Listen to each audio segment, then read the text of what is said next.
Hello and welcome to In the Art Scene podcast, an art podcast that has it all. I'm your host, Galina Marquez, and I invite fascinating people to talk about their personal creative journeys, success stories, and inspiration. We talk about art business and marketing, how to find your creative voice, and all the new trends in the art world like NFT, AI, and such. Join me and my guest for today's conversation. Hello, everybody. Welcome back to In the Art Scene podcast. Happy Friday. Although I am recording on Friday, you're probably going to be listening it on Sunday. Anyway, I have another very interesting guest today, a mutual friend of Ezard, who you might remember from one of the episodes, and I'll link it in the show notes. So if you don't remember Ezard, you please go and listen, because that was one of the most interesting, hilarious interviews I've done. So Ezard is kind enough to sign some very interesting artists my way, and today I'm talking to Tim Fite. Howdy, heedy, hoo, boo. All right, well, introduce yourself, please. All right. Let's see. My name is Tim Fite. I am an artist and a musician, and seems like now I'm also a children's book author. I live in New York City, and I like to make pictures that kind of tell stories, but don't really tell stories, and start to make you ask more questions than you started with. And sometimes those pictures are really, really, really, really big, like you go actually walk into them. And sometimes they're very, very small because they only exist on your telephone. Um, and yeah, I've been doing this a long time, and I really need to dump my brain out all the time. So I make a lot of art and music. Oh, that's okay. So that's a great place to start. And I already have so many questions for you. So how long have you been doing this? Do you have you been an artist since you remember, or did you come to it sort of like Ezra did when they were in college and just didn't know what to do except for taking art classes? I've always drawn and always done art. My parents are both artists. And one of my primary activities as a child was to draw. It was a way to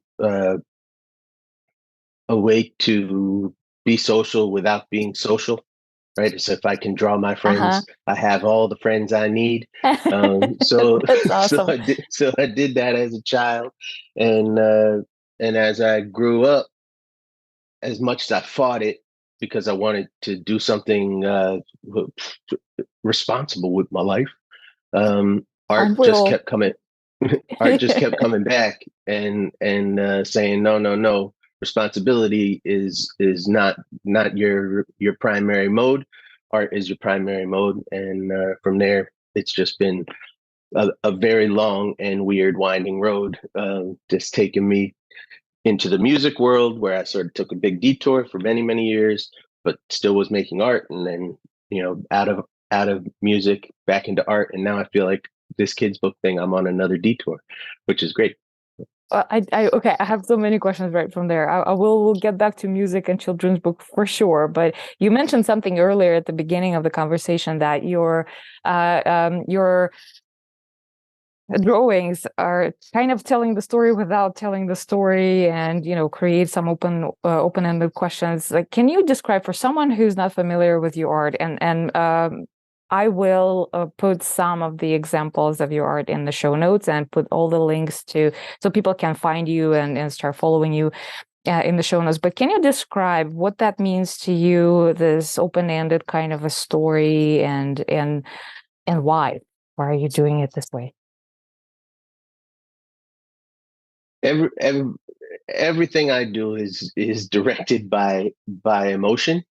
Mm-hmm. And emotion is kind of the most powerful, never-ending story, right? Like, it's the plot to our being myself, right? The plot is the emotions. Wow, it's great. Oh shit, everything's broken, right? So like finding that balance is what I do with art, and with drawing especially. I get so much input, emotional input, social input, that I can't make sense of it.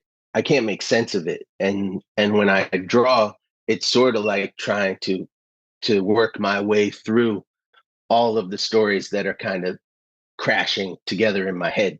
So I started drawing thinking that it's just going to be about dogs, and then by the time I'm done, it's about how dogs are working for Amazon, and making sure that they're like little series in our house and they're listening to us, and it just sort of like it really starts to go bonkers, right? Because the questions just build and build and build, and the line work builds and builds and builds. And if you look at the drawings that I do, they're pretty complicated most of the time, and they kind of fold in around themselves, space and story, twist and turn and bash and fight, but somehow I'm still, still the goal is to balance a composition. So it's kind of it's just a fun game, to bang it all together.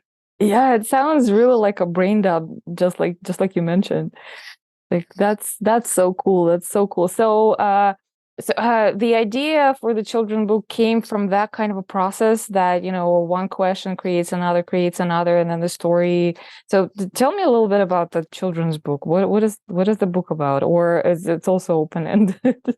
Okay, so the book is called A Bucket of Questions, Uh-huh. and That it makes and sense. it is very much similar in in its in its origins as anything that I do, right? I start with a question, I build off of it. I get so many answers that I don't know which one is right.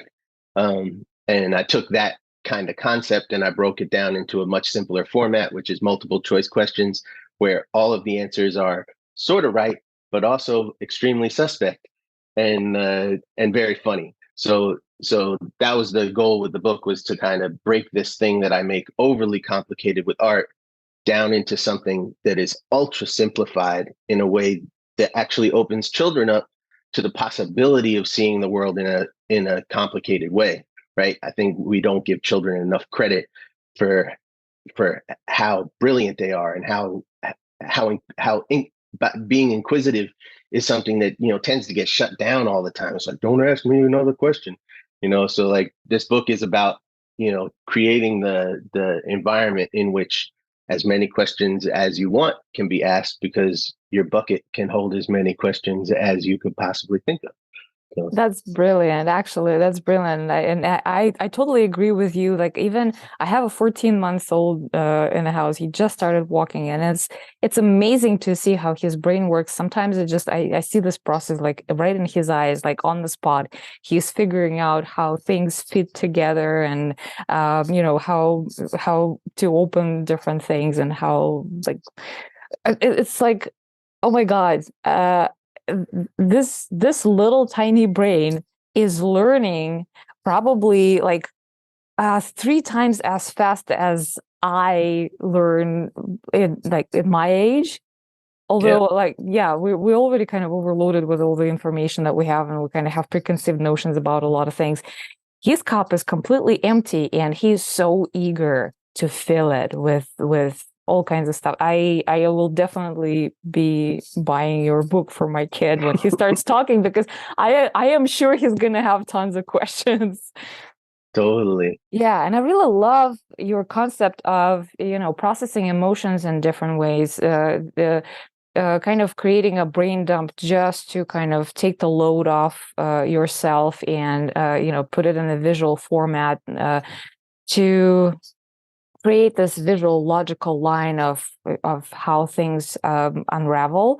But then I also love what you're doing with this children's book without overly complicating very complicated concepts. You're trying to really make sense of it in a way that again, yeah, the world is complicated, emotions are complicated, and I think people for centuries are trying to do somewhat of a good job of, explaining and laying things out in the digestible format. But the fact is that we all are digesting things in a different ways, and as many ways as you can come up is probably better because it will help someone.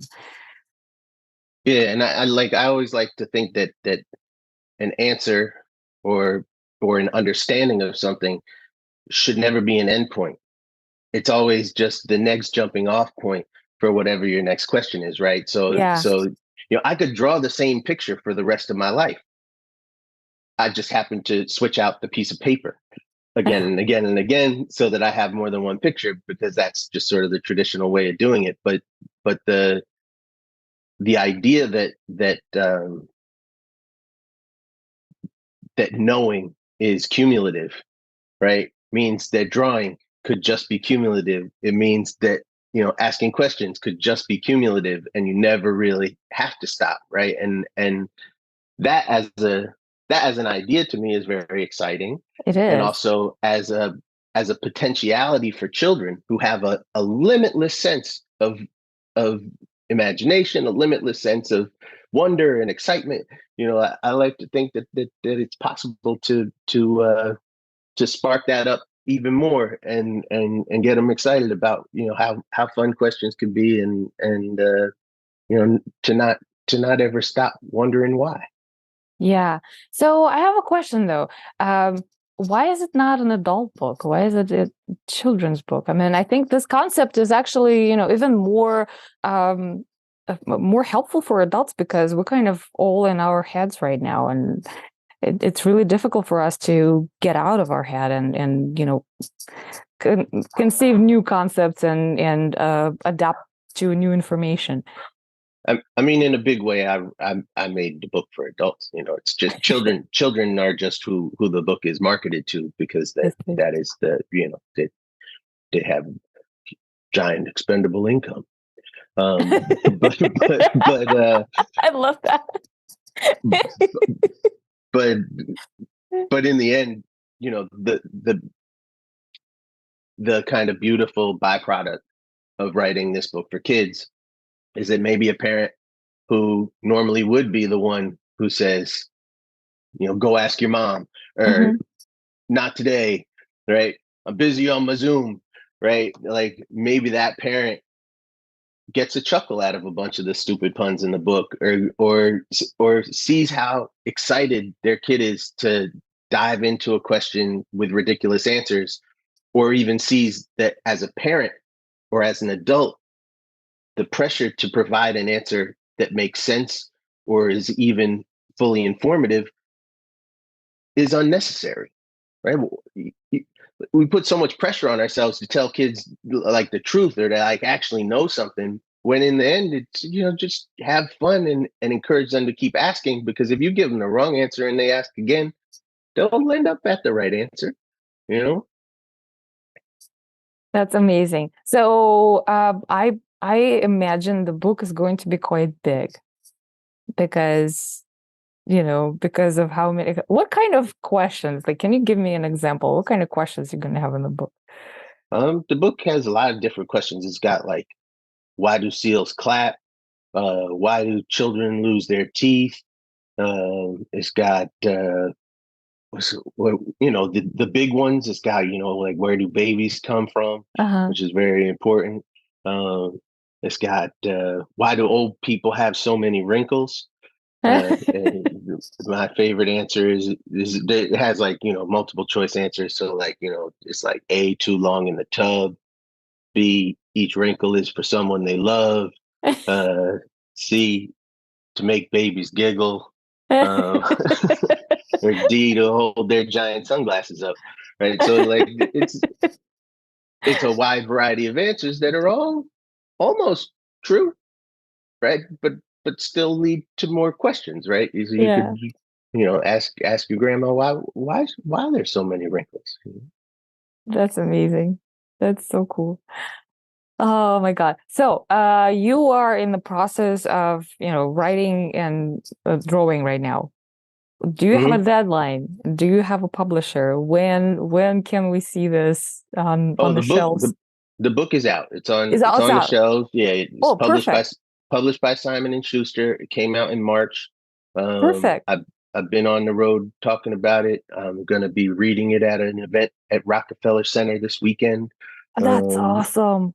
Oh And my yeah, God. it's going really well. It's been really exciting for me because there's so many parallels in the children's book world with kind of the rock and roll touring world, which I had let go of. I spent a long time on stage getting people to dance and smile and have a good time and clap their hands at the end. And when you're drawing in your studio, nobody claps when you're done with the drawing.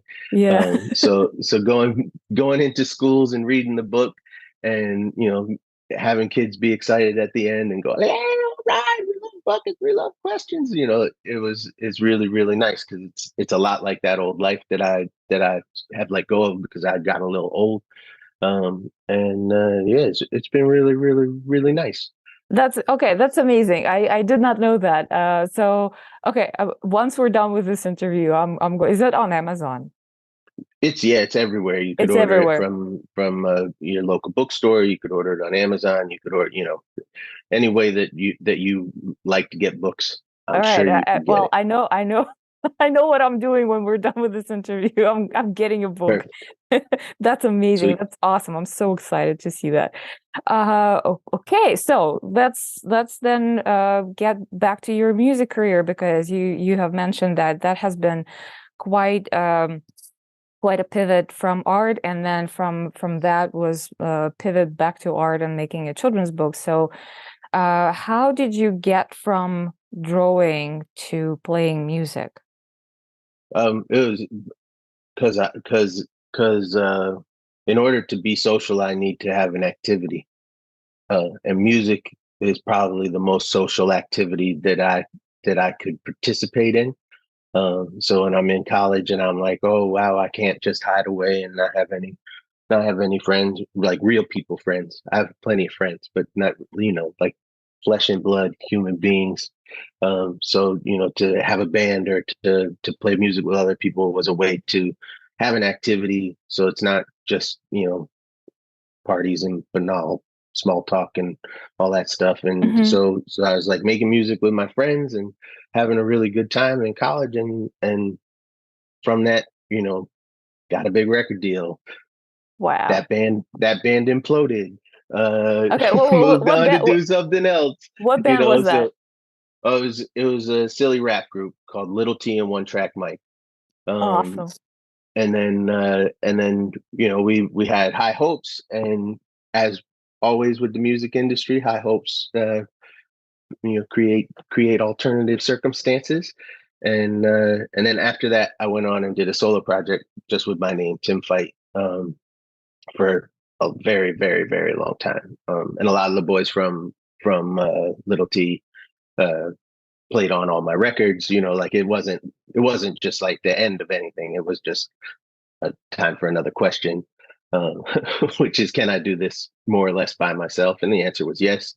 And then me and my brother uh, drove around in a van and played concerts all over the country, all over the world, and it was sort of a multimedia thing. So I was starting to try and mix pictures back into it. So you could imagine going to see karaoke where there's only one singer who's actually pretty good, and you don't know any of the songs, Uh-huh. and the screen is full of crazy shit instead of beach scenes with a bouncing ball.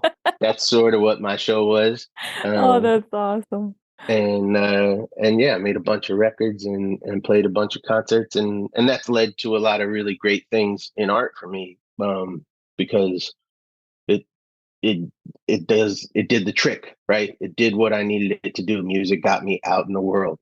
It got me to meet people, and that in and of itself facilitates uh, a more reclusive lifestyle for drawing and writing and making things quietly in the background. That's awesome. Oh, my husband is a music geek. I'm pretty sure he knows your music, and he probably would have had so many questions for you right now.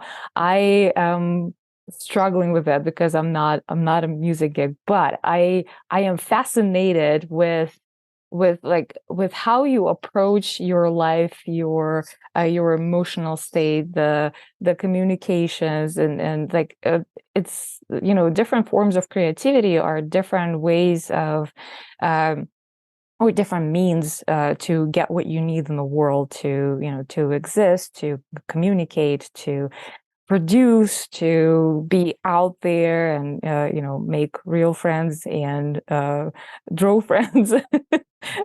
That's amazing. It's absolutely fascinating. So if you still have you know, links to your music project that I can put in the show notes, I will make sure to do this, because I'm pretty sure that a lot of people who are listening to this podcast are also big music fans, and I know that we have some musicians in the audience as well.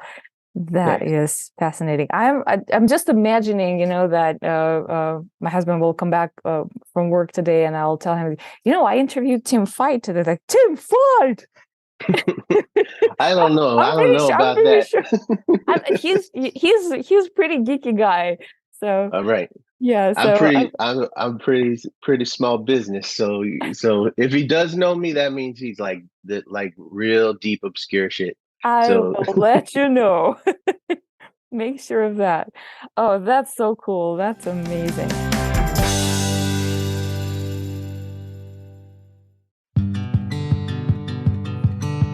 Hey, In the Arts Scene listeners. I just wanted to say a quick thank you for all the support you've given me in the past year. It means more than you know. Every donation through Buy Me a Coffee and every purchase of swag helps me keep up with the production and put out a new episode every week. And I certainly appreciate if you will keep doing it. But I also feel that if you like the show this much, you deserve a little more than just a thank you. This is why I launched a Patreon page. There will be monthly live Q&As, exclusive content, and for the hardcore fans, I got some swag and keepsakes. I love this community that we are building together, and by joining my Patreon, you will help me create more content for you. Go to patreon.com/intheartscene and join today.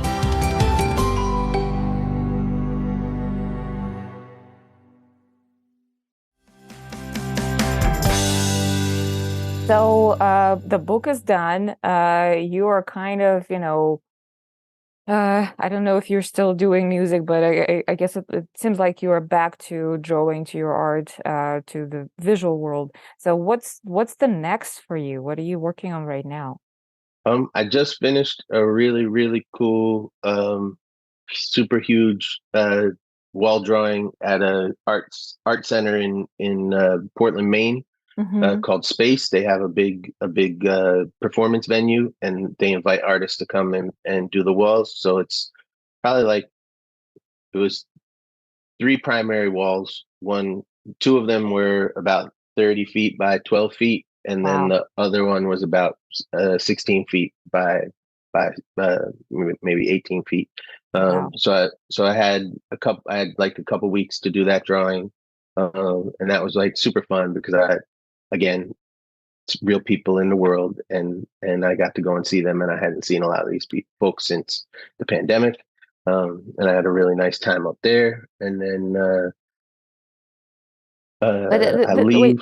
wait, this is I'm sorry for interrupting. This is a pretty huge mural. It's real big, yeah. So, and you said a couple of weeks. Like, did you do it by yourself in a couple of weeks? Like, it doesn't seem feasible to me. Yeah, I did it by myself in a few weeks. I think Wow. maybe a little over 2 weeks, maybe 3 weeks.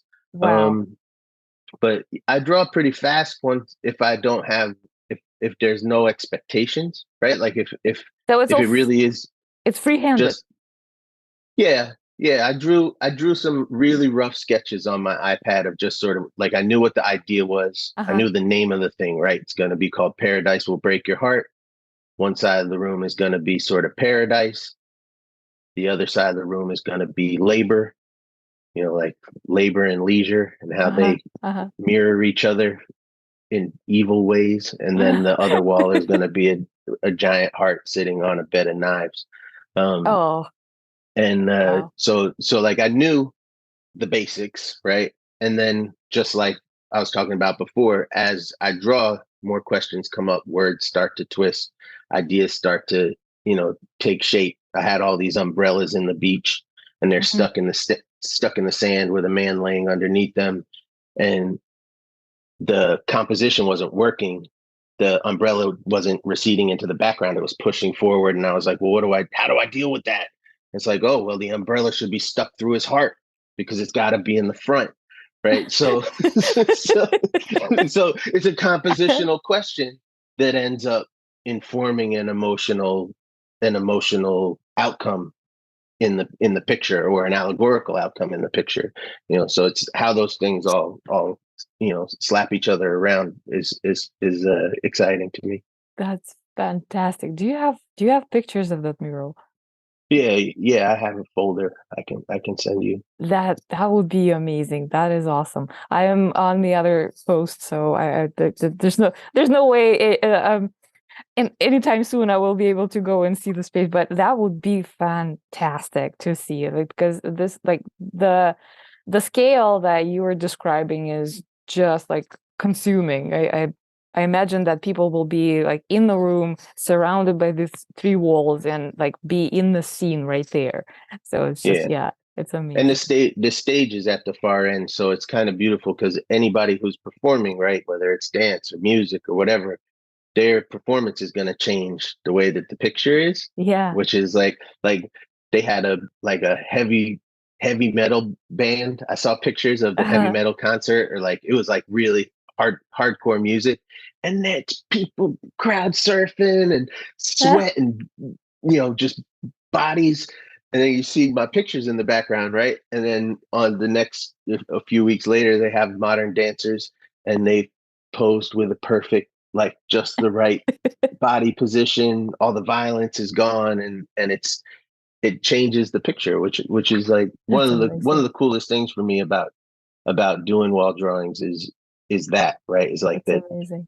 that when people walk into the room, they change the picture.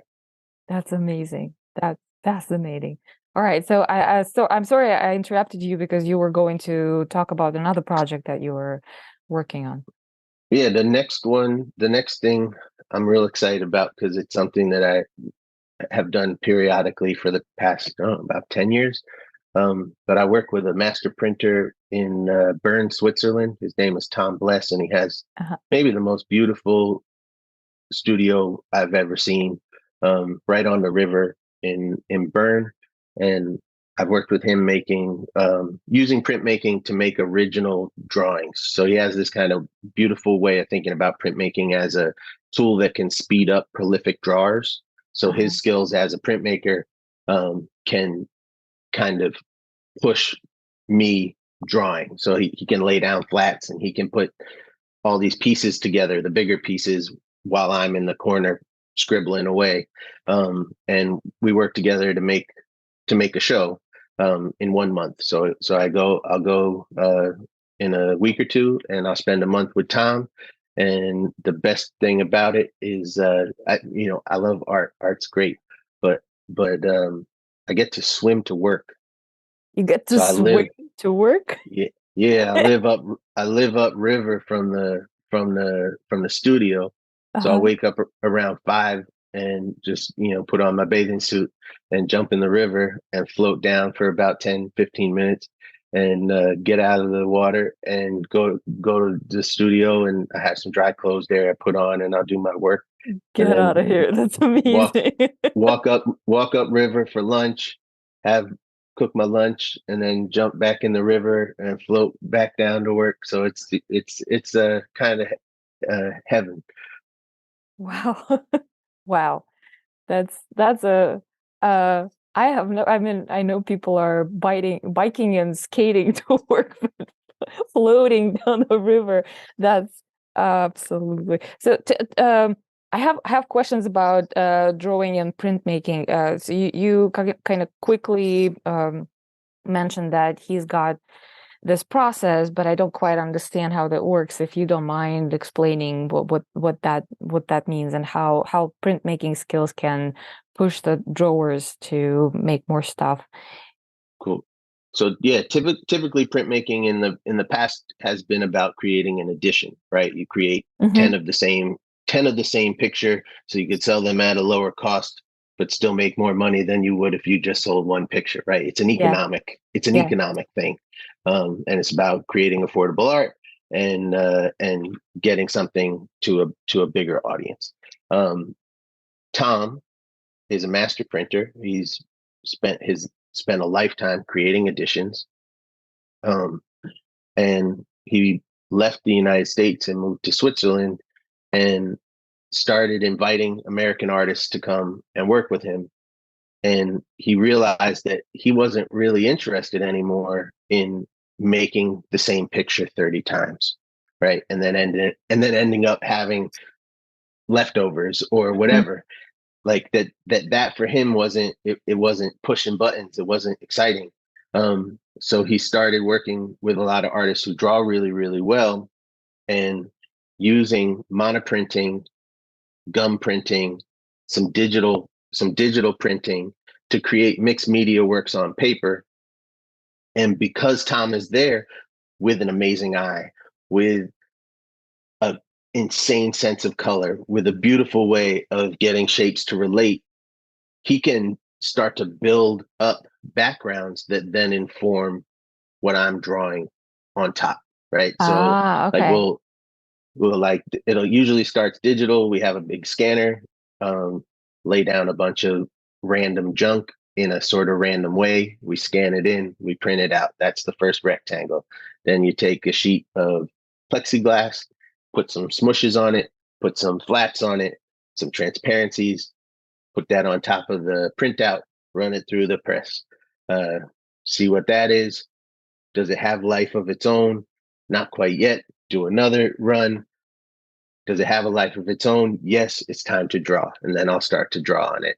So, and because we're working parallel, a lot of stuff in terms of like the beginnings of a drawing, that's happening in the background without me. And then I'm there activating something that's already active, which is kind of like, you know, thinking about the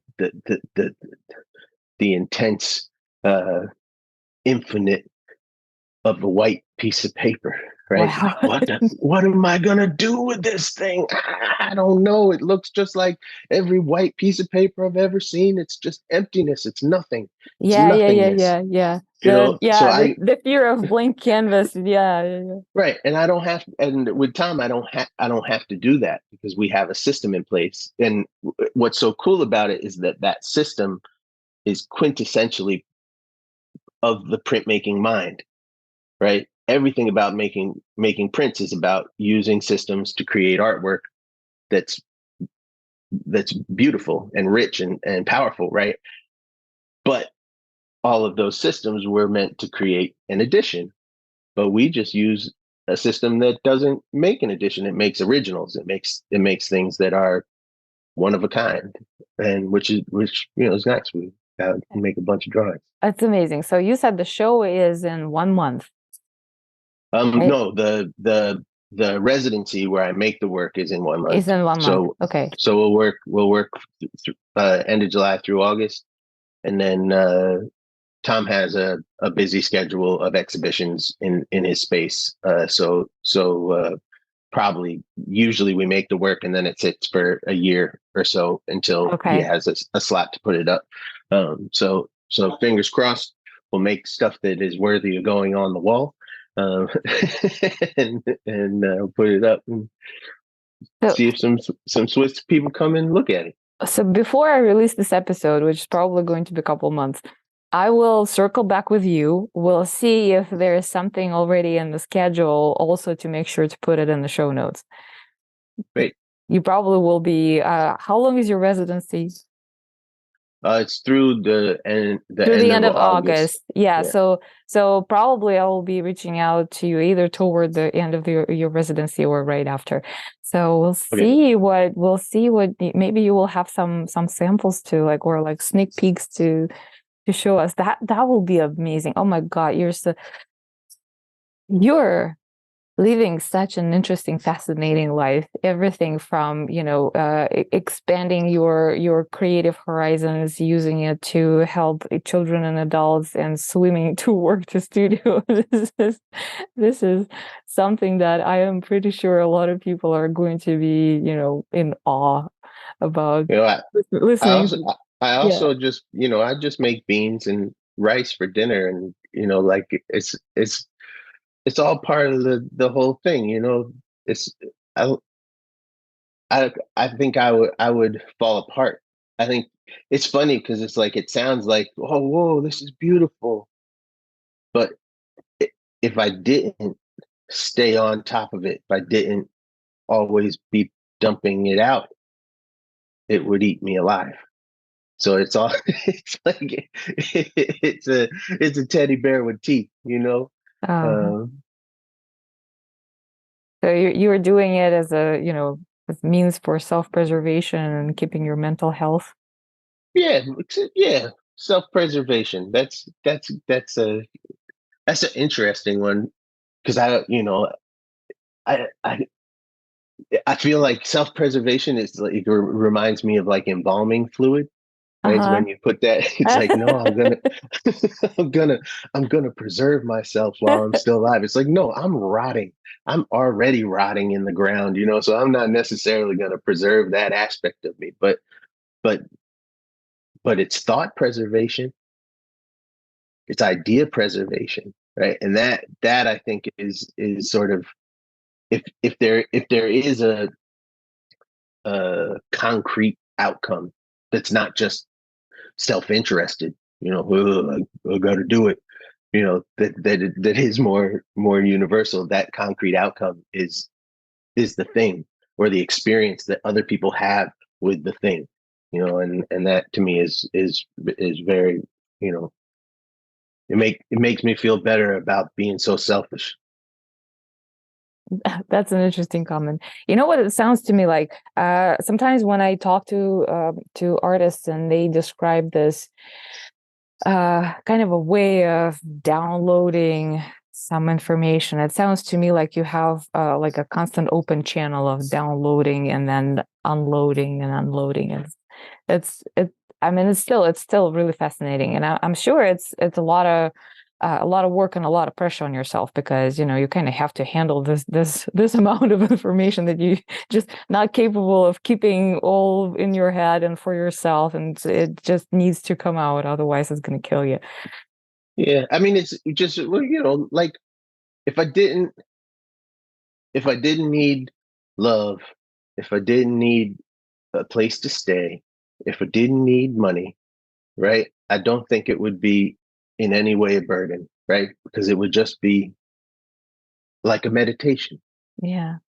But because all those real world forces fight physically, want to beat the living hell out of the meditation of creating artwork, that's where the conflict lies, right? It's like, That no, is so true. I'm just trying to zone out, man. Don't come to me with a phone bill, Yeah. you know? Yeah, the real world. This is so true. I this is kind of an interesting trend, because I've been interviewing people lately who were talking about this. It was kind of, bring the reality forward, right? The artist's life and the way it is set up in the real world. Like, I mean, art is not a profession that has a labor security, some um, I don't know, the benefits and the structured work day and the proper work environment, and so artist is a really tough labor, and most of the time artists have to do it on top of something else that actually pays money. Yeah, Yes. definitely. Yeah, And I have had no shortage of other things to do to I'm to sure. keep to keep the lights on. Um, but I am extremely lucky in a lot of ways that I fell in love with somebody who's really good at keeping the lights on. Like some of the things that I do aren't so obscure that somebody wouldn't give me money for it. So I'm lucky in those respects. Oh, amen to artists. We're almost at the top of the hour. I am so glad that we got to connect, and it has been a fascinating conversation. I'm really, really grateful for you to, indulge me for being late a little bit for the interview. Oh, no worries. I'm grateful to Ezard. Kudos to Ezard for introducing us. I am actually looking forward to circling back with you and maybe having you back on the show to talk about your residency, to talk about some other projects. I will make sure to put everything in the show notes. But if you want to spell out how to find you online for people who are listening, please do it right now. Plug away. Probably the easiest thing is just Google. Or just go to timfite.com. I don't update the website very much, but there's a lot there to see. There's music there to listen to. My Instagram is at timfite, TIMFITE. If you live in New York City, go up on your roof and yell my name real loud. I might hear it. And just yell back, "What do you want?" So you have a studio in New York City. Do you invite people sometimes to your studio? Do you show somewhere on a regular basis?